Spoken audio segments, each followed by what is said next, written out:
What we want to do today is try and give you all the tips you need on how to write a winning entry for this year's AOP Awards. And what we're planning to cover is why you want to win. Hopefully you've already decided you want to, which is why you're joining us today, but I'll just recap and give you a little bit of new information. We'll very quickly go over the timetable and the judging process, the qualifying criteria. I'll run through the categories, and at that point, if you've got any questions about specific categories you're thinking of entering, do ask your questions. And then we'll go through how the entries need to be structured and our top tips. And at that point, Dilip and Joe are going to join in and give you their words of wisdom. And again, any questions you might have as we go through that bit. So first of all, why do you want to win? Well, there are the very obvious reasons. It's been a tough year, time to recognise and motivate your key people and benchmark your work against the UK's leading digital publishers. These are the ones you want to win, and these are the standard for digital publishing across the UK. I'm going to chat in a minute about our jury because we are really excited by the number of people who've expressed a willingness and a keenness to join the jury this year. And then I'm going to talk about some of the work we're going to do to highlight the finalists and the winners, and so more reasons to win. So in terms of our jury, literally couldn't put all their photos on. We have a bumper jury this year, and I think what's particularly interesting is that we asked ISBA if any of their members would like to join the jury, and we have 10 advertisers who are all really keen to find out more about what's happening within digital publishing and be part of this process. We've also got 5 agencies, 6 agencies, I can't count, but we've still got your peers, the leaders of some of the leading digital publishing brands in the country. And then from the wider industry as well, we're bringing in business in the community and Good Loop because of our new category, which we'll talk about a little bit later. And also the tab partners who sponsor and support the work of the AOP, Google and Xandr, and Pubmatic, who are our premium partners for the awards. In terms of how we're planning to celebrate all your great work, as well as obviously announcing the winners in September, some of you may have seen that we produced a series of videos on digital publishing excellence last year with lots of interviews with our finalists. We're going to do something very similar this year, shake it up a little bit, but what we're planning is 4 themed weeks. And each week will include a special film and then other content as well. And there'll be themed weeks looking at growth within digital publishing, so how publishers are growing audiences and revenues, what opportunities you're seeing for strong engagement with readers. We're going to look at innovation, so how are publishing organisations fostering that spirit of innovation and how are you managing such fast-paced change? We're going to look at culture, both in terms of within publishers and the publishing sector, and also how publishers are responding to cultural changes in society. And then we're going to look at quality, so how publishers are creating a great user experience, trustworthy journalism, more, better partnerships. And if you become a finalist, you'll have the opportunity to join a roundtable discussion on one of those topics or send in your sound bites and just be part of that celebration of online publishing. And that's all before you even find out if you've won. And also this will be promoted not only through our own channels, but also by our media partners, What's New in Publishing and MadFest. In terms of the timetable and the judging process, the entry deadline is the 6th of May. That sounds ages, but it's actually just 3 weeks.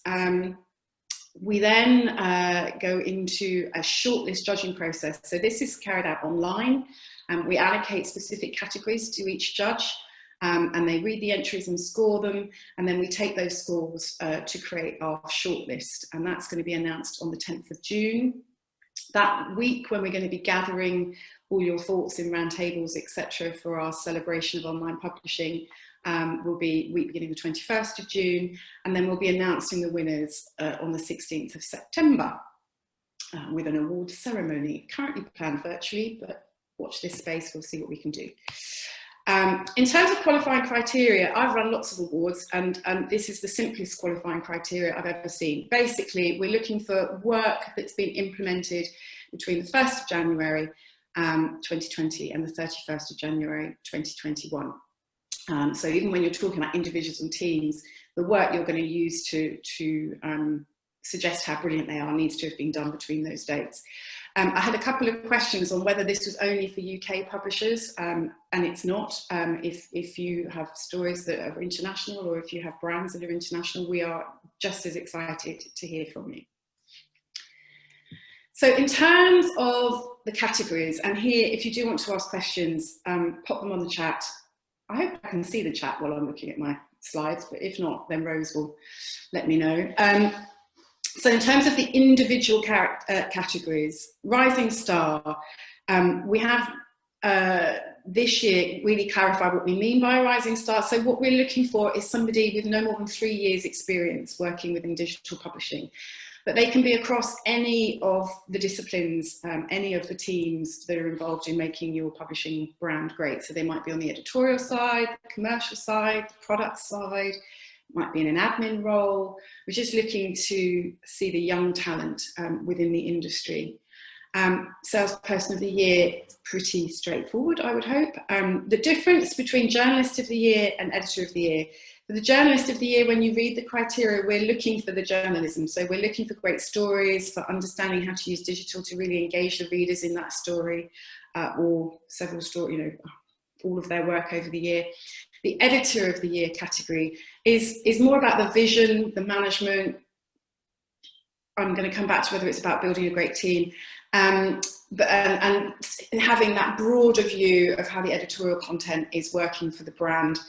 The reason I pause there is because some publishers are very small, or some publishing brands are very small, and the editor is the journalist and the journalist is the editor.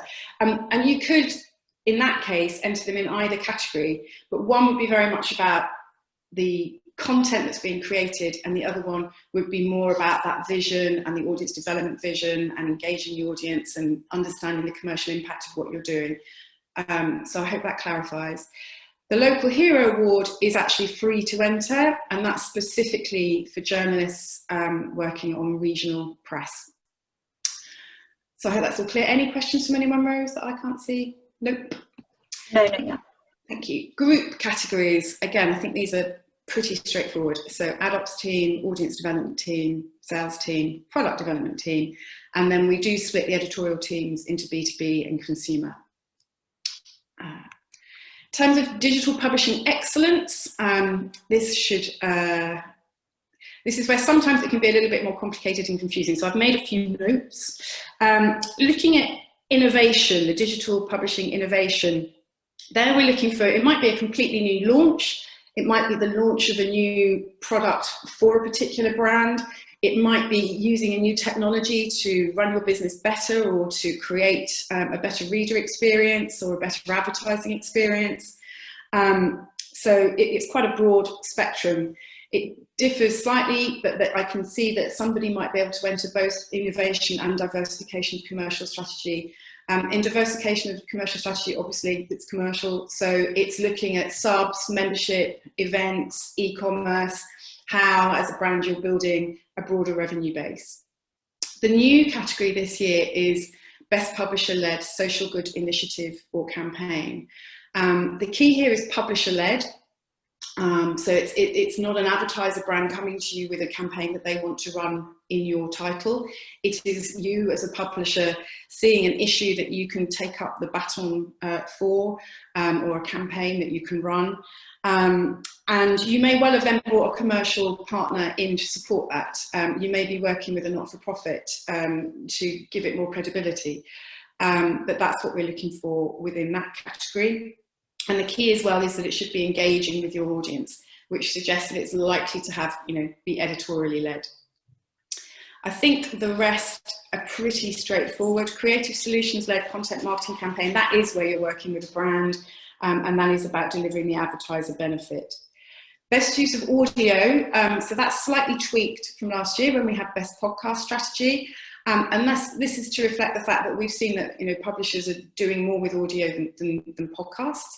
So podcasts should definitely be entered in there. And we're looking not just at the quality of the podcast itself, but at how it fits within your business and how the strategy is working for you. But it might also be that you're exploring radio, or perhaps you're doing something on Clubhouse or something else. Basically, things that people listen to. Any questions so far from anybody on any of those specific categories? Yes, there is one. I just sent you a message. It's from Emma. Because I can't see the messages. That's right. It says, do you have to highlight just one product in one entry, or can you highlight many things? Do you want to unmute Emma just so that I can talk to her? So I think in innovation, you might have more than one, and Dilip or... Yeah, that was for the innovation one when you were talking about it. Do you have to just highlight just one new product innovation, or can you highlight kind of multiple things as a general kind of, as a general publishing kind of, as the brand? Yeah. I think that Dilip or Joe will correct me if I'm wrong. I think this is really for one, and you might make more than one entry. If what you want to say is that as a publishing brand, we're really innovative, then look at the online brand category, which we're about to get into. So online brand B2B or online brand consumer, because within that, we're looking for brands that are innovative, that are growing their audience and their revenues, and sort of that all over picture. Dilip, anything to add? Yeah, I would add to that. So basically, let's put it, I mean, if what you're thinking is we've got like 5 things that are nice innovations, that's kind of like, okay, but what in the end, if you've got 2 awesome things, do 2 different entries. Yeah. And I don't think 5 quite nice things are going to win you an award, so I wouldn't bother. Great, I think that's good, thank you. Okay, any more questions, or shall I go to the next slide? No, that's it for now. Okay, so then we come to the Grand Prix, and these often create confusions. Best online brand consumer and best online brand B2B. These are for a publishing brand which has a unique domain. So it's not for a company that has several brands, it's for a single brand.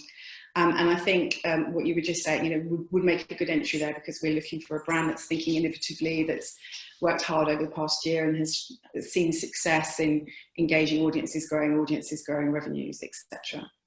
And the Small Digital Publisher of the Year is for a publishing company that has more than one brand, but still has a turnover of less than 5 million. So I hope that's clear. And then the final 2 categories you can't enter. So best digital consumer publishing company, B2B, and then the best digital B2B publishing company. We will invite those publishing companies who have had success across all of the other categories to enter these 2 Grand Prix categories. And so it will be for a publishing company that has several brands and has demonstrated that those brands are all doing well, and that they're working well across publishing excellence. They've got great individuals, they've got great teams. And what happens is, after we've announced the finalists on June the 10th, we then come to those companies we would like to enter that category. They submit a written entry, and that is presented to the judges at the final judging session in July. Any questions on those? We have got a question which just goes back a little bit. It's from Linda, who says the best media tech partner, can this be ad tech partners? Yes, I think it can. Dilip, yes? Yeah. Good, nice job.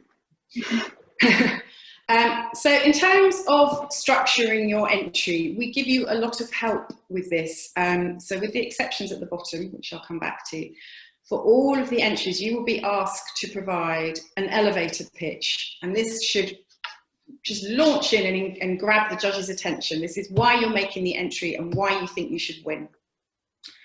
Then we ask you to set the scene. So we are really looking for a broader understanding of the issues that you've been facing, the challenges you were facing, or the opportunities that you could see that they were there for you to develop. Then we want you to go into the details of that specific story. So what that individual or team did that makes them special, or how that particular project was created and implemented. And then, of course, the results selection, where we're looking for as much data as you can give us to provide a backup for your argument about why you should win. The exceptions to this, media tech partner and the employer excellence category, we just ask you for that elevator pitch. It's really crucial that you get that elevator pitch right. Your overall story, and then some results. And for the local hero and rising star, again, the elevator pitch, and then a straightforward nomination. So moving into top tips. You will, as I said, we give you lots of guidance. So there is an entry template for each category. And you'd be a fool not to use it. You can download them from the website. And on that template, we put reminders of what the judges are looking for from every section of that entry. And you know, we know that the process within your organisation will be that somebody will write the entry, somebody else needs to approve it, you might want to get other opinions in it. So that document is for you to use to circulate and get sign off, etc., before you upload to our entry platform. Can I just say here, Claire, that on the actually, you might be about to say all the things that I'm going to say. Fancy. But the point about the criteria is that the judges will sit there and say, okay, we've got to, because a lot of the entries are going to be really high quality, right? You'll be sitting there as a judge and you'll be saying, like, why is this high quality entry better than the other one? And you'll be using all of your judgment, but one of the big things will be, what are the criteria here exactly that they've answered and how they answered it? So it does get to that. It's not just a sort of rough guide, basically. So. Yeah, and we put the criteria on the screen whilst that category is being discussed at the final judging. So Dilip's absolutely right. Okay, use the word count. So again, these are in the template. The entry platform will not let you exceed the word count. So don't think you're going to get away with a few cheeky extra brilliance, because you won't. And the reason we've put that word count in place is because precise, concise entries are easier for the judges to read. Having said that, don't be so smart that you think you don't need to use all the words we've allocated. And sometimes you see entries that are quite brief, you know, use too few words, are really too brief. And they're not going to stand up in the judging room. So the word count is a really good guide to how important each section of your entry is. Tell us your story. So just remember that the judges have to read a lot of entries, and at the shortlisting process they're doing that on their own, and then when they come together for the final judging process they might be judging a different category and they're sitting there reading them in a room. So you need to stand out from the crowd, you need to be precise, concise and be engaging, and that's why I said that elevator pitch is so important to grab people's attention.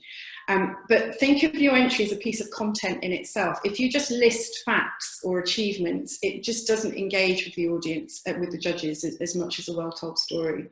And I've seen judges basically take the piss out of empty superlatives. You know, it's good to be proud, but it needs to be pride based on real achievements and not just empty words. And my final one here is just going back to that jury. We've got 10 advertisers, we've got 6 agencies, we've got publishers from different skill sets.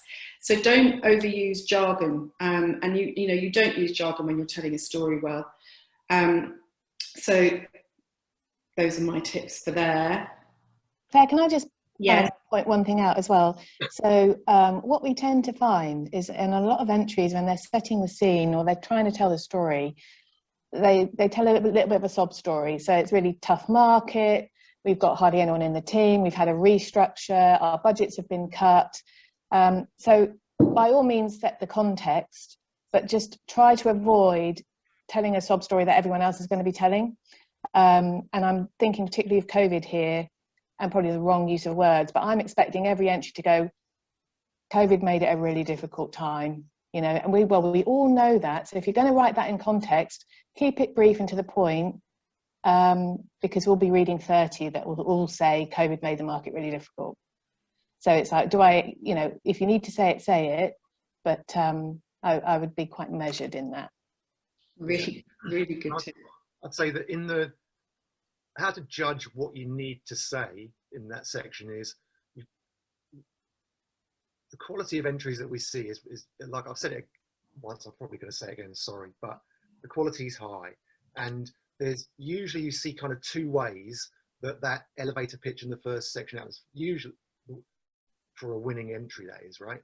So there are some winning entries that hit you with like a bunch of numbers right from the start, and they're kind of, you're already looking at that going like, well, this is kind of undeniable, right?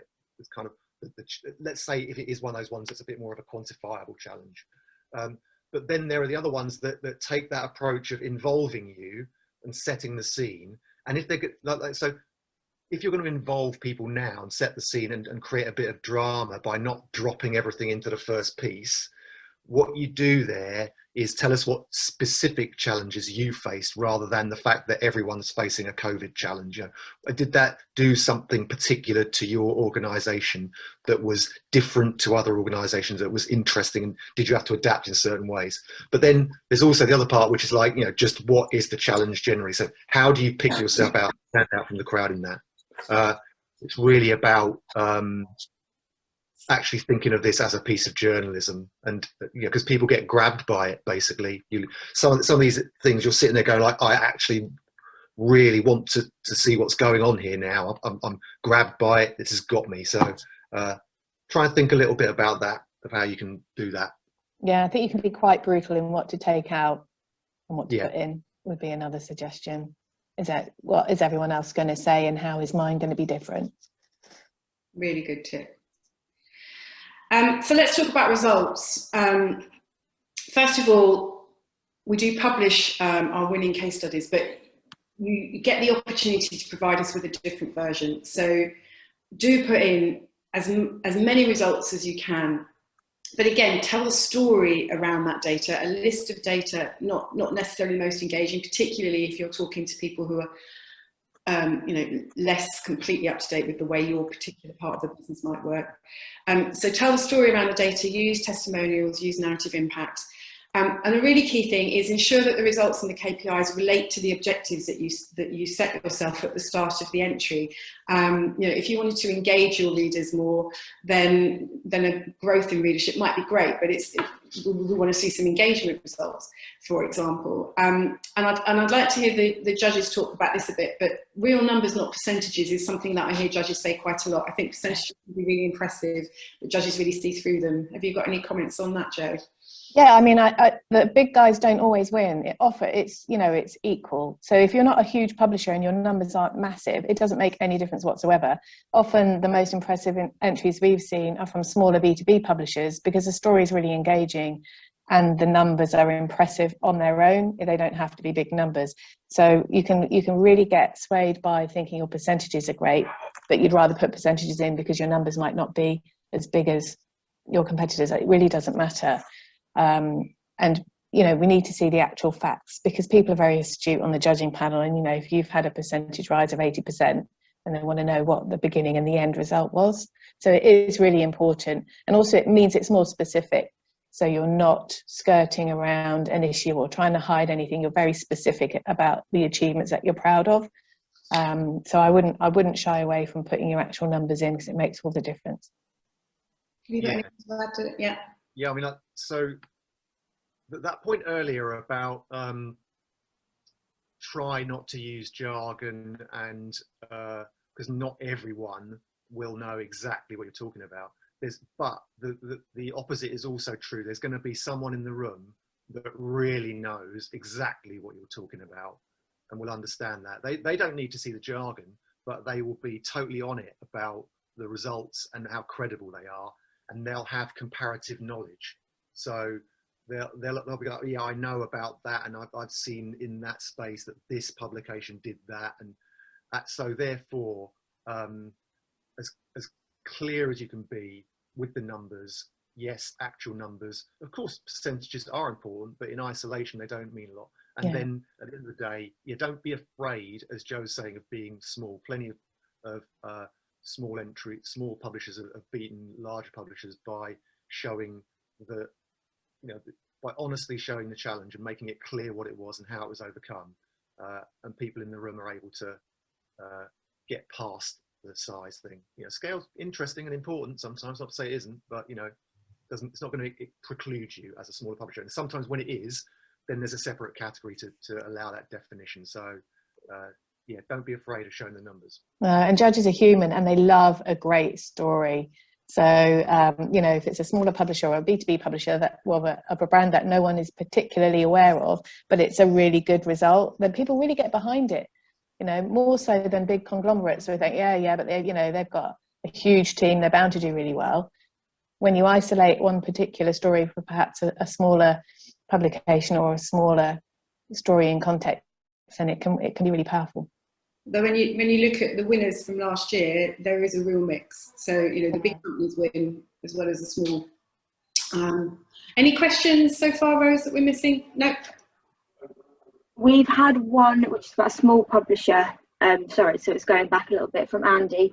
And he said, you said small publisher is where there is more than one brand in a small company. What if there's only one brand? Then that could be the online brand. Okay, perfect. Is that Andy from Business Podcast as a guest? Richard, do you comment on that? Because, you know, you and I have discussed this many times before, haven't we?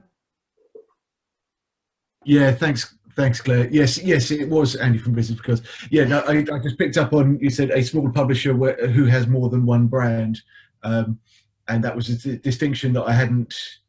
Okay, so I think I might have been speaking slightly out of turn, so I'd like Richard to comment. I think the difference is the online brand category is, we want to see the innovation, the criteria when you read them is talking about you've really engaged, you've grown your audience.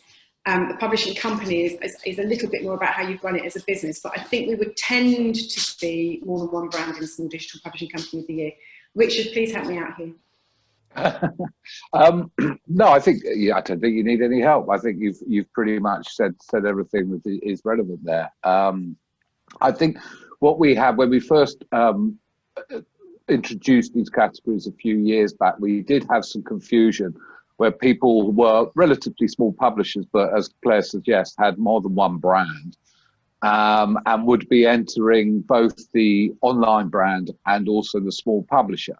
And we tried to create a differentiation. I think at one stage we introduced a criteria based on turnover as well to try and differentiate from the type of companies. But as Claire says, what we recognise is that there's some great innovation where people have created a singular brand and operate entirely as every publishing company do, but entirely around that one brand.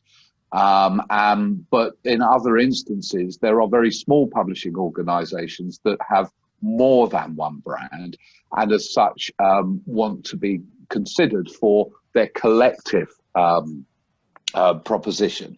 So it's a real modest differentiation. But what I will say in the past is, if there's been confusion, we monitor those entries as we receive them, specifically around criteria like categories like that.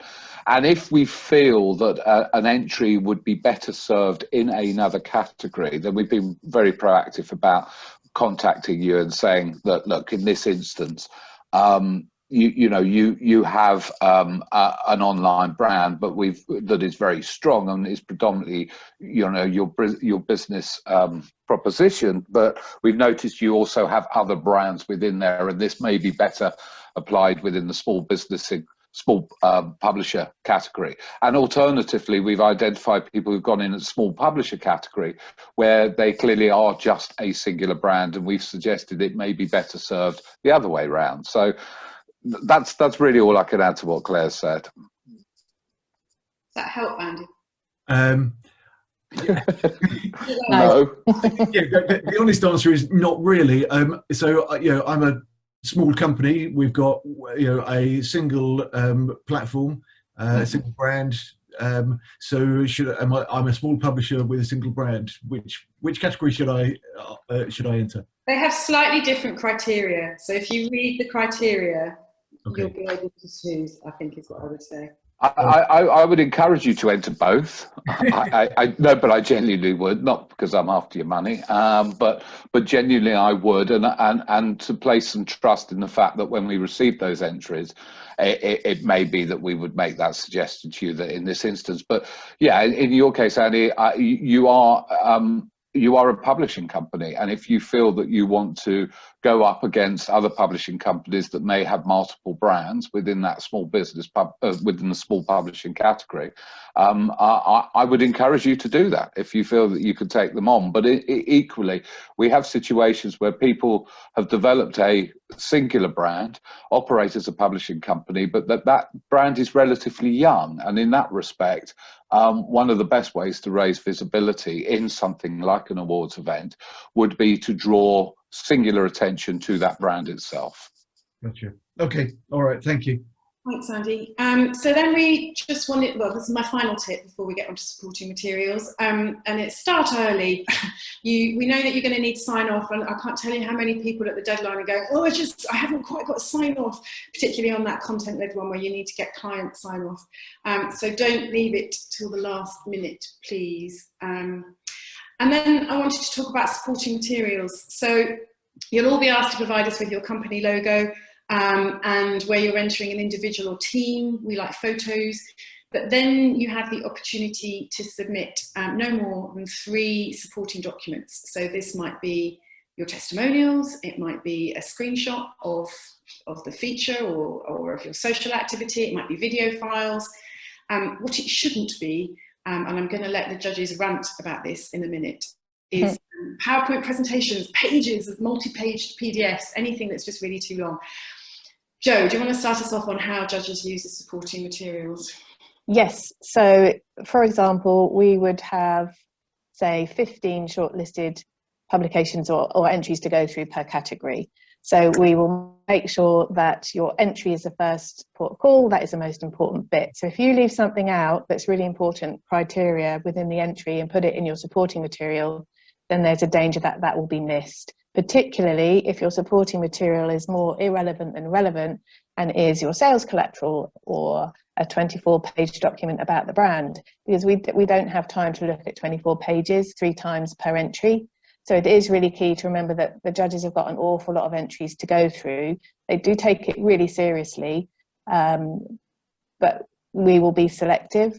So I would also say, if one of your criteria is testimonials, I've seen so many entries that don't have the testimonials in, and then that just makes it immediately weaker than the other entries within that category. So if it asks for testimonials, you really do need to provide the testimonials, particularly external ones make a real difference. Because I have seen entries that are all internal testimonials, and that's just like going to your colleague and go, can you write something nice about me, please? So the external ones have a lot more power, I think, within an entry. And the other danger is if you have got one of your 3 supporting materials, you don't have to submit 3, just submit the most important ones. But if you've got one really important one and 2 that aren't, and then a judge sees the 2 that aren't and then gives up and doesn't see the one that really matters, then you've wasted your opportunity. But yes, and obviously in the video category, it's really, really important that you can actually access the video. I've seen a lot of supporting materials where the links don't work, for example, or you just get the wheel of death and you can't actually access what you're supposed to access. So I would double check it to make sure that it's easily accessible. Yeah, on the platform that we use, you can either upload the video file or you can provide us with a link to it. And it's quite easy for the judges to watch it within the entry platform. So sometimes that is easier. Dilip?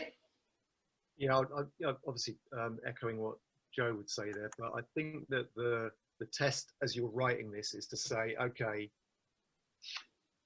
the supporting materials are only that, right? In some cases, they absolutely have to be there, right? You know, like, so if I'm going to see a video, if I'm going to see a piece, if I want to see a little bit more of the detail, the journalism, if it's something that's visual that has to be shown in that way, of course, totally get that, or a site link or whatever it is, that is stuff that people look at.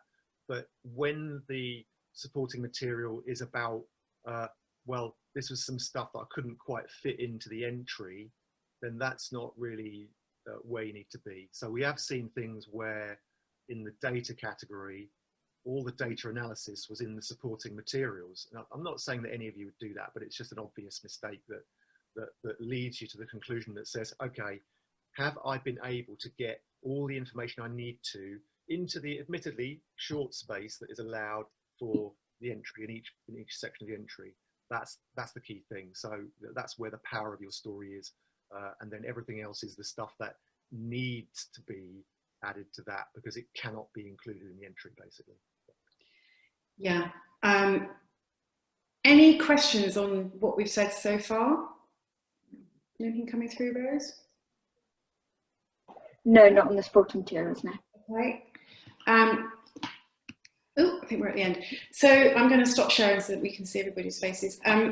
The other thing that I wanted to ask Dilip and Jo to talk about, because I know there are a number of PR agency people signed on to this session, and we know that sometimes entries are written by a PR agency, or sometimes it can be quite obvious that they've been written by the marketing person within the organisation, perhaps rather than the team leader or whatever. And obviously there's a reason that happens, and we understand why, and you need that support to get things written, and your PR agency are going to be very good at telling stories and presenting it well, but sometimes you can tell the difference. So Jo, can I start with you? What tips have you got for making sure that everything feels... If you're going to use your marketing department or a PR department or PR team or agency, then it's even more important that you start with enough time. So you start it early enough, because what you need to do when you get your approvals is to make absolutely sure that whoever is approving it is aware of the criteria that you need to cover, because it's quite tempting for someone in the team just to say, yeah, that looks great. But you really do need to go through it step by step with them to make sure that you've covered everything off. And the other thing I would say is try to avoid putting the same entry in multiple categories without amending it to support the criteria that's being asked for those categories. There's nothing wrong with putting the same thing in 2 or 3 categories, and we've seen that quite often. But if it's exactly the same entry, then that can put people off, because we'll be judging 4 or 5 categories, and we might see both within our judging session, and we'll go, hang on, you know, they haven't amended any of it. It's not necessarily going to be entry 1 will be with one judge selection and entry 2 will be another. So you might find the same judge looking at the same entry twice. So that would be another thing I'd say. And I really like them when they're written by a marketing team or a PR agency, often because they're more engaging. Sorry if you're going to write it yourself. So I think it can work really, really well, but you do need the time, and you do need to get someone to check it, absolutely, because the voice needs to be authentic. Dilip? Yeah, so I mean, I've been in the position where I was writing entries for awards where I wasn't the person that did the actual stuff, and you get to this point where sometimes you have not been given enough information, right? And basically, what I'm saying is, don't get to that point. If the organisation that you're working with doesn't give you the information that's needed for a winning entry, Claire's going to shoot me for saying this, but I wouldn't go for it, right? Because basically the level of competition is high, right? So therefore, with your team, with obviously the person that is sort of said, do this entry for me, just spend some time with them about and figure out how much you want to win this entry, right? Because if you want to win it, you will then be showing, okay, this was, you'll get the full drama of the story and all the information that you need to write a very good entry. And this applies in both directions, right? Whether it's you writing the entry and you did the work, or whether it's someone that is writing that for you. And how are you going to capture the challenge of the situation that you face, the insights that let you see the way through, and the stuff that you did, the strategy that you did, the actions that you did, the way that you went through and made that work? And it's actually, you know, a lot of the entries that we read last year, both in the initial judging and in the final judging process, actually really got you excited. You know, really exciting and insightful. And you know, there's things like, you know, the local hero thing, where the person is an actual hero. You know, literally a superhero, what that person has done. And so it's exciting to be involved in reading entries like that and seeing the work that's done. Everyone comes away from the judging panels, you know, pretty inspired. And so for your entry, give yourself that criteria. How am I going to inspire these people? And whether it's you writing it or writing it for someone, make sure you've got the information that you need, and also, you know, the storytelling that you need to make that really come across. I think it's the passion, isn't it? And even as you mentioned, that local hero category, I mean, we had judges in tears last year with that local hero category. So, you know, it was because the passion was so obvious. So I think that I have come to the end of the top tips that I would give. Are there any more questions from anybody? Is there anything that we've missed? No? I've got a question, Claire. In terms of anyone that was on this call that then wants to delve further into some of this advice and the tips and everything else, is there access to those for anybody, other resources that could support their considerations? We'll put this deck up so you can download it as a reminder on the website. We have recorded this if you wanted to share it with any of your colleagues. And also you can just feel free to email awards@ukaop.org. Yes, if you've got any questions, and they will find their way to me, and we will make sure and actually I'm kind of answering 1 or 2 a day on which category at the moment. So you know, we're very open to helping you out on that. Joe and Dilip, is there anything you wanted to say that I haven't given you the chance to say? No, I just want to wish everybody well on it. You know, I can see names on here of people that are already, you know, potential winners, and you know, I really want to wish you all the best for it. And yeah, it's nice to be able to share a bit with you. I've thought of one thing. If you're a PR agency, marketing team, or you're writing on behalf of someone else and it's a technical entry and you don't understand it, if you don't understand it, I'm not going to understand it. So just make sure you ask some probing questions, because I've read an entry, it got to the end and think, I don't know what they're talking about. I don't know what the product is. And I'm struggling a little bit with even what the brand does. So I'd give that as my lasting tip, and echo Dilip. Yeah, good luck, everyone. It's really worthwhile doing. And we spend a lot of time going through the entries because we care about premium publishing and we want the best ones to be, you know, given the credit that they deserve. So I would definitely keep entering, but just bear those points in mind, and good luck. Great. Well, if there's no more questions, then we will not take up any more of your time, but we're here if you want to come back to us. Good luck. Look forward to seeing your entry. 6th of May. Start now. Thanks very much, everybody. Bye-bye. Thanks. Bye, everyone.